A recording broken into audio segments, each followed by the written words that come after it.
Cronos era filho de Urano, o primeiro senhor dos deuses, às vezes considerado o deus do tempo, e outras vezes visto como uma força de poder destrutivo. Cronos passou de filho mais novo do deus governante a rei de todos os deuses. A história da criação grega começou com o caos. O caos lentamente formou os deuses primordiais a partir de si mesmo. Essas divindades representavam as partes mais antigas e básicas da criação do universo. Eles incluíam um Tártaro, o submundo e Nix, a noite. Um dos primeiros filhos do caos foi Gaia, a Mãe Terra, que se tornou a criadora de muitos dos primeiros seres vivos. Alguns ela formou de si mesma, mas ela também teve filhos com outros seres que existiam no universo primordial. Com o Tártaro, ela deu à luz aos primeiros gigantes, e com o oceano ela criou seres e monstros aquáticos. Com Urano, os céus, ela deu à luz aos primeiros titãs. Os 12 titãs eram seres de imenso poder, embora seu pai limitasse o quanto eles eram capazes de exercê-lo. O mais jovem dos 12 era Cronos. Ele era um ser do tempo e da destruição. A mitologia de Cronos é complicada pelo fato de que um nome pode tecnicamente se referir a dois seres diferentes. Cronos também era o nome da personificação do tempo.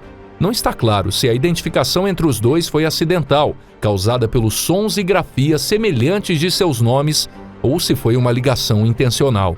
Cronos, o titã, foi associado à destruição.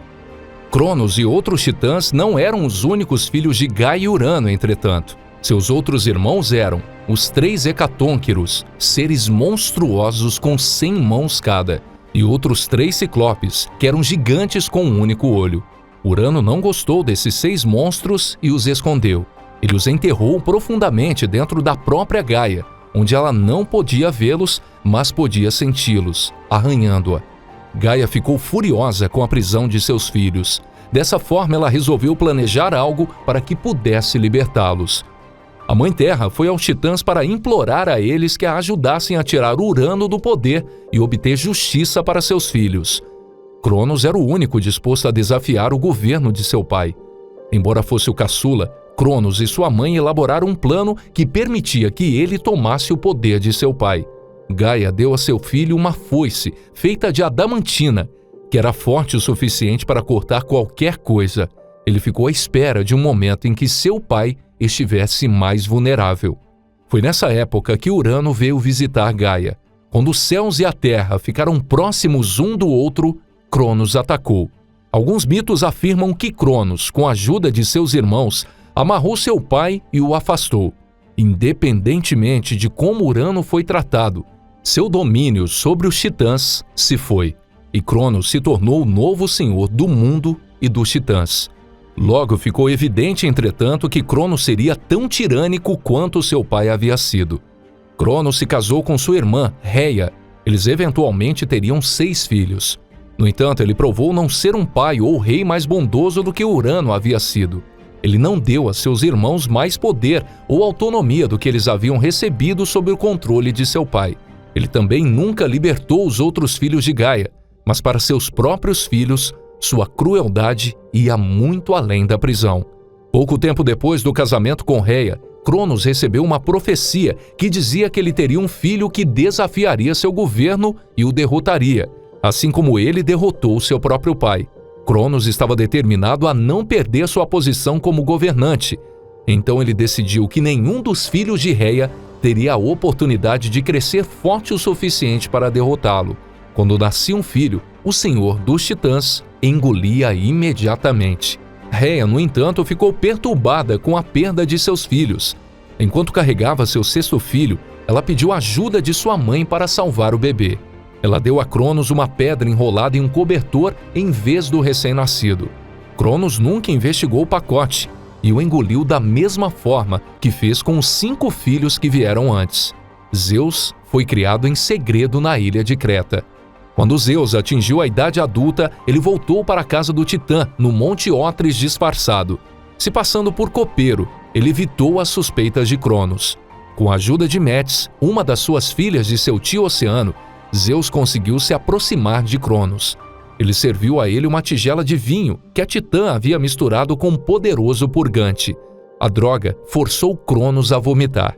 Ele logo tossiu a pedra que havia engolido no lugar de seu filho mais novo, e um por um vomitou seus outros filhos. Assim como Urano enfrentou a ira de um filho por ter aprisionado seus outros filhos, Cronos também enfrentou seu filho mais novo. Ao contrário da emboscada rápida que Cronos havia armado sozinho, no entanto, a luta que Zeus travou pelo poder seria muito mais longa. Os irmãos de Zeus rapidamente ficaram fortes o suficiente para ajudá-lo no desafio contra o seu pai.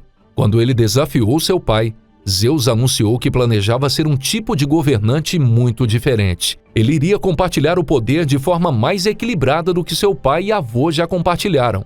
O filho mais novo de Cronos pediu aos outros deuses que viessem para o seu lado. Ele prometeu que qualquer um que já tivesse posições as manteria.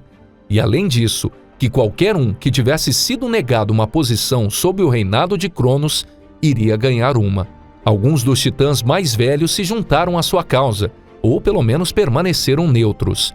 Oceano e Tétis, por exemplo, teriam dado abrigo às deusas mais jovens que não estavam envolvidas na luta.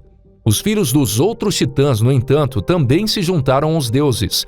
Enquanto muitos permaneceram leais a Cronos, alguns, como Prometeu e Metis, ficaram do lado de Zeus. Cada um dos deuses, portanto, tinha um exército. Ao contrário da emboscada solitária que deu poder a Cronos, a luta entre ele e seu filho seria uma guerra total. O conflito foi chamado de Titanomaquia, a Guerra dos Titãs, e duraria anos. Prometeu, que tinha o dom da previsão, disse a Cronos que ele não poderia vencer apenas pela força, mas foi ignorado.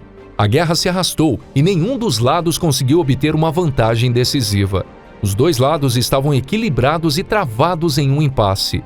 A guerra final de Cronos, no entanto, viria da mesma fonte de seu pai antes dele. Gaia não havia se esquecido de seus outros filhos. Ela havia motivado Cronos a derrubar Urano para libertar os Ciclopes e os Hecatônquiros, mas ele nunca fez isso. Com a ajuda de Gaia, Zeus e seus aliados encontraram gigantes que estavam presos e os libertaram. Com 6 novos aliados fortes, o equilíbrio de poder mudou para dar aos deuses a vantagem.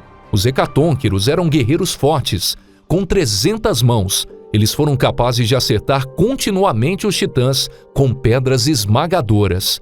Os Ciclopes, por sua vez, haviam se tornado artesãos habilidosos durante o seu confinamento.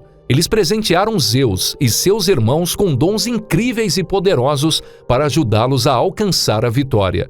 Hades recebeu um elmo que concedia a seu usuário o poder da invisibilidade.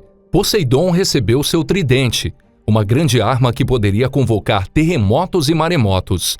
Zeus recebeu o presente mais poderoso de todos. Os Ciclopes deram a ele os raios, que se tornariam sua arma definitiva. Com esses dons e a força de seus novos aliados, Zeus e seus irmãos foram finalmente capazes de derrotar Cronos e os titãs. De acordo com pelo menos uma fonte, no entanto, a última batalha entre os Olimpianos e os titãs não foi decidida por exércitos ou armas. A luta final da longa guerra de 10 anos entre os deuses evoluiu para uma luta corpo a corpo entre Cronos e seu filho. Zeus saiu vitorioso. Os deuses tomaram poder e o novo senhor do Olimpo decidiu que Cronos nunca teria a oportunidade de desafiar seu governo. Os titãs que lutaram contra Zeus foram presos nas profundezas do Tártaro. Hades foi nomeado para governar o submundo e estabeleceu muitas regiões dentro dele. O Tártaro, o fosso primordial, se tornou a parte mais profunda do submundo que estava reservada para o castigo de Cronos e seus aliados. Portões de bronze maciços foram erguidos para isolar o Tártaro do resto do submundo e impedi-los de tentar uma fuga. Como precaução final, Zeus colocou guardas na entrada do Tártaro. Os Hecatônquiros, que uma vez foram mantidos presos pelos titãs, agora se tornariam seus vigias. Quando foi levado para a prisão, Cronos deu uma maldição a Zeus. Se Zeus se casasse com a titã Tétis, como planejava fazer, ele sofreria o mesmo destino de seu pai e avô e seria destronado e preso por seu próprio filho. Zeus evitou essa maldição e outras profecias que alertavam contra ter um filho mais forte. Ele nunca se casou com Tétis e impediu Metis de ter um filho também. Em vez disso, Zeus se casou com Hera, O ciclo de conquista que colocou pais e filhos, uns contra os outros por 3 gerações, terminou, e Zeus governou o Olimpo sem ser desafiado. De acordo com muitos escritores antigos, Cronos não foi simplesmente trancado no Tártaro.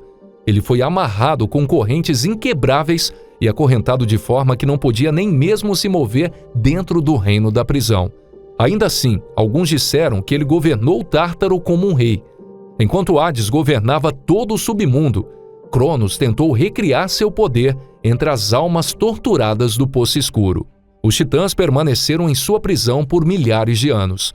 A prisão de Cronos durou desde a ascensão dos deuses do Olimpo até a 4ª era da humanidade.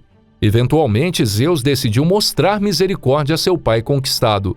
Cronos e os titãs foram libertados de sua prisão. O velho titã não receberia nenhum poder no Olimpo, entretanto. Zeus ainda preferia manter seu pai afastado de qualquer posição em que pudesse representar uma ameaça. Cronos foi nomeado como governante das Ilhas dos Abençoados, um lugar para grandes heróis e para aqueles que viveram vidas excepcionalmente boas. Essa vida pacífica era muito melhor do que os tormentos do Tártaro, mas ainda mantinha Cronos afastado da sede do poder. Cronos foi uma figura central em um ciclo de conflitos e conquistas que definiu as lendas da fundação do universo. As histórias de como Cronos e seu filho chegaram ao poder são semelhantes. Em cada uma, o filho mais novo desafiou o pai. Cronos era um de 12 filhos, 6 homens e 6 mulheres. Zeus era o mais jovem de 6, mas os olimpianos aumentaram seu número e acabaram tendo 12 deuses primários. Gaia ajudou cada um com o objetivo de ver todos os seus filhos libertados. Quando o novo governante falhou em fazer isso, ela mudou sua lealdade para o outro, que ela esperava que ajudasse seus filhos. Quando Zeus ganhou poder e estabeleceu um novo lar dos deuses no Monte Olimpo, parecia que o ciclo de filhos desafiando o pai continuaria. Gaia novamente tentou minar o Senhor do mundo. Dessa vez, os titãs, que também eram seus filhos, foram presos, e ela convocou os gigantes para lutar contra os deuses. Ao contrário de Urano e Cronos, no entanto, Zeus não perdeu o poder para os novos campeões de Gaia. Os olimpianos venceram a guerra contra os gigantes, e pela primeira vez, as tentativas de Gaia de instalar um novo líder fracassaram. Zeus teve muitos filhos, mas nenhum com o poder de desafiar seu governo. Ao evitar com sucesso os desafios de Gaia e de sua própria descendência, Zeus foi capaz de encerrar o violento ciclo de sucessão que definiu as gerações anteriores dos deuses. Cronos estava no centro de uma história mitológica de sucessão que foi marcada pela violência e assassinato dentro da família. Cronos havia derrubado seu pai e, por sua vez, havia sido derrubado por seu próprio filho. A sucessão dos primeiros reis foi destrutiva e violenta. Seu filho, no entanto, foi capaz de estabelecer um controle mais forte do poder que estava enraizado na lei em vez de na força pura. O ato final para encerrar o ciclo de sucessão foi libertar Cronos do Tártaro. A violência entre as gerações realmente acabou quando Cronos, que tinha estado no centro de tudo, recebeu uma vida após a prisão, pacífica e bela. Bom, pessoal, esse foi o vídeo de hoje. Se gostaram, deixe um like, se inscreva no canal para ficar por dentro do universo mitológico e se tiverem alguma sugestão para o próximo vídeo, deixe aqui nos comentários. E até a próxima. Valeu!